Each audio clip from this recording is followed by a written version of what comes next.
আপোনাৰ লগত যদি কোনোবা ডাঙৰ মানুহ আছে, আপোনাৰ সম্পৰ্ক কোনো মন্ত্ৰী বিধায়ক বা প্ৰভাৱশালী আমলা বিষয়াৰ লগত যদি আছে, আপুনি নিশ্চিন্ত থাকক, যি মন যায় তাকে কৰিব পাৰিব। আৰু আপোনাৰ লগত যদি তেনে কোনো প্ৰভাৱশালী বিখ্যাত মন্ত্ৰী বিধায়ক ৰাজনৈতিক নেতা আমলাৰ লগত ভাল সম্পৰ্ক নাই, তেতিয়াহ'লে আপোনাৰ আৰু অধ্যায় শেষ। কিয়নো বৰ্তমান সময়ত এনে কিছু কাম কাজ পৰিলক্ষিত কৰি মনলৈ ভাৱ আহিছে, প্ৰশ্ন উত্থাপন হৈছে যে ৰাজনৈতিক নেতা পালি নেতা বা চৰকাৰৰ আমলা বিষয়াৰ লগত যদি ভাল সম্পৰ্ক থাকে তেতিয়াহ'লে সাৰি যায়।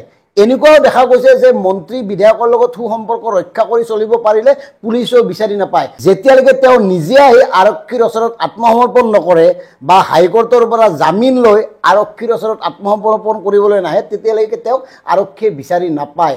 আৰু সাধাৰণ মানুহৰ ক্ষেত্ৰত কি হয়, তেওঁ কিবা এটা সামান্য দোষ কৰিলেও আৰক্ষীয়ে তেওঁক লঠিয়াই জীপত তুলি লৈ যায়, মন্ত্ৰীয়ে প্ৰেছ মিট দিয়ে, আমি অমুক ধৰিলোঁ, তমুক কৰিলোঁ, ভচুক কৰিলোঁ বুলি। এনেকুৱাই হৈছে নেকি?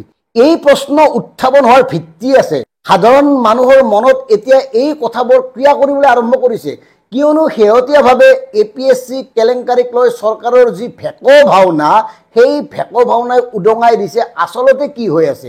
বৰ্তমান ভাৰতীয় জনতা পাৰ্টীৰ চৰকাৰখনে যে তেওঁলোকৰ নিজৰ মানুহখিনিক ৰক্ষণাবেক্ষণ দিয়াৰ বাবে আৰক্ষীক ব্যৱহাৰ কৰি আহিছে, এই কথাটো স্পষ্ট হৈছে। আৰু এইটো স্পষ্ট হৈছে যে APSC কেলেংকাৰীত এই যে মন্ত্ৰী বিধায়কৰ অঙহী বঙহীৰ নাম ওলাইছিল ডাঙৰ ডাঙৰ লোকসকলৰ, তেওঁলোকক ৰক্ষণাবেক্ষণ দিয়াৰ বাবে এই চৰকাৰখনে বিশেষ ভূমিকা গ্ৰহণ কৰিছে।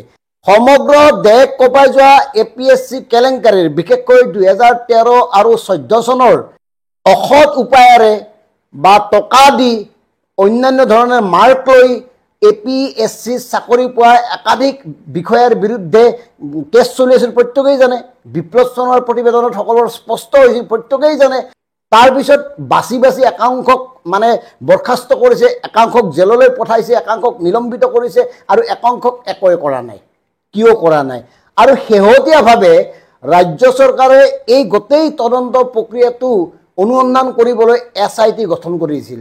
SIT হ'ল স্পেচিয়েল ইনভেষ্টিগেশ্যন টিম, বিশেষ তদন্তকাৰী এটা গোট। আৰু আমাৰ SIT বুলি ক'লে আমি এটা বেলেগ বিশ্বাস জন্মে।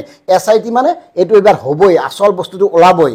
কিন্তু এই SITয়ে যিটো কাম কৰিছে, আপোনাৰ বা আমাৰ দৰে মানুহৰ চকু কপালত উঠে। এই SITয়ে আদালতত দাখিল কৰা অভিযোগনামা দেখি খোদ বিশেষ আদালতৰ মাননীয় ন্যায়াধীশে হতচকিত হৈ পৰিছে। আৰু এই বিশেষ ন্যায়াধীশৰ আদালতে SITৰ প্ৰতিবেদনত হতচকিত হৈ SITৰ তদন্তকাৰী বিষয়াক সলনি কৰিবলৈ নিৰ্দেশ দিছে আৰু 3 মাহৰ ভিতৰত সকলোবোৰ সঠিকভাৱে আদালতত দাখিল কৰিবলৈ নিৰ্দেশ দিছে। চিন্তা কৰক, কাৰণ এই SITয়ে তদন্ত কৰি 39 গৰাকী ব্যক্তিৰ নাম অন্তৰ্ভুক্ত কৰা নাছিল অভিযোগনামাত। উল্লেখযোগ্য যে 2013 চনৰ 32 জন আৰু 2014 চনৰ 7 জন এনে বিষয়াৰ বিৰুদ্ধে সমন জাৰি কৰা হৈছিল, তেওঁলোকক সোধা পোছা কৰা হৈছিল, অথচ তেওঁলোকৰ নাম SITয়ে দাখিল কৰা অভিযোগনামাত নাই। কিয় নাই? অথচ আদালতে এই APSC গোচৰৰ কেছ ডায়েৰী পৰীক্ষা কৰি এই কেইগৰাকী বিষয়াৰ বিৰুদ্ধে আশ্চৰ্যকৰ তথ্য লাভ কৰিছিল, আৰু যি তথ্যৰ দ্বাৰা তেওঁলোক অন্ততঃ শাস্তিৰ যোগ্য। কিন্তু SIT গঠন কৰি দিয়াৰ পিছত এই যে SITৰ অভিযোগনামাত নাই, কিয় নাই, এই কথাটোৱে আজিৰ সময়ত আটাইতকৈ গুৰুত্বপূৰ্ণ। আৰু এই যে 39 গৰাকী বিষয়াৰ নাম SITৰ প্ৰতিবেদনত নাই, তেওঁলোক কাৰ মানুহ, এই কথাবোৰ স্পষ্ট হ'ব লাগে। ইতিমধ্যে পূৰ্বতে একাধিক মন্ত্ৰী বা তেনেকুৱা ৰাজনৈতিক নেতাৰ অঙহী বঙহীৰ নাম চৰ্চালৈ আহিছিল যদিও SITৰ অভিযোগনামাত অন্তৰ্ভুক্ত নোহোৱা এই 39 গৰাকী ব্যক্তিৰ নাম পুনৰ ৰাজহুৱা হ'ব লাগে।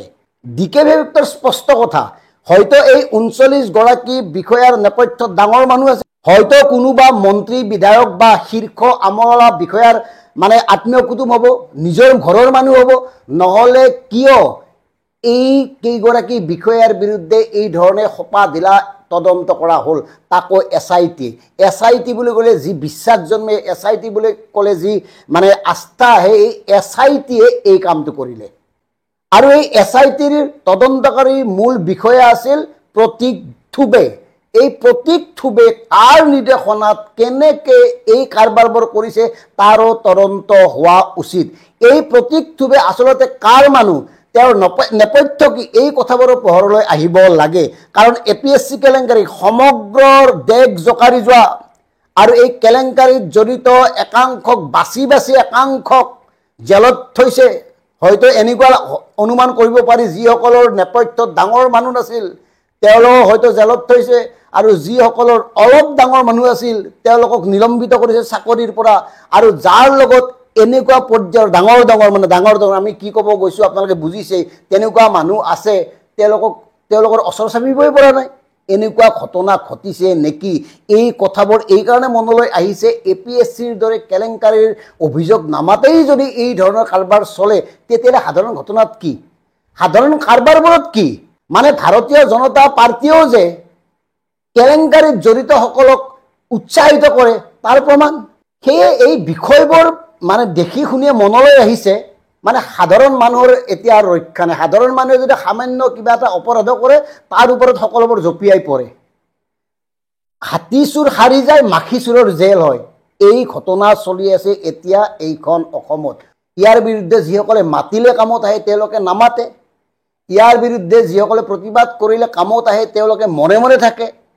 এই বিষয়টো যিসকলে ব্যাপক প্ৰচাৰ বা আলোচনা কৰাৰ প্ৰয়োজন আছে আৰু আলোচনা বা প্ৰচাৰ কৰিলে কামত আহে তেওঁলোকে মৌনতা অৱলম্বন কৰে।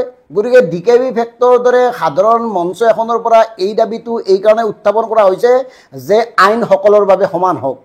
দুৰ্নীতিমুক্ত ভ্ৰষ্টাচাৰমুক্ত এখন দেশৰ সপোন দেখা সাধাৰণ জনতাৰ বাবে অন্তত ভাৰতীয় জনতা পাৰ্টীৰ অসমৰ চৰকাৰখনে APSC কেলেংকাৰীৰ ক্ষেত্ৰত যি ভূমিকাত অৱতীৰ্ণ হৈছে সেয়া গৰিহণাৰ যোগ্য।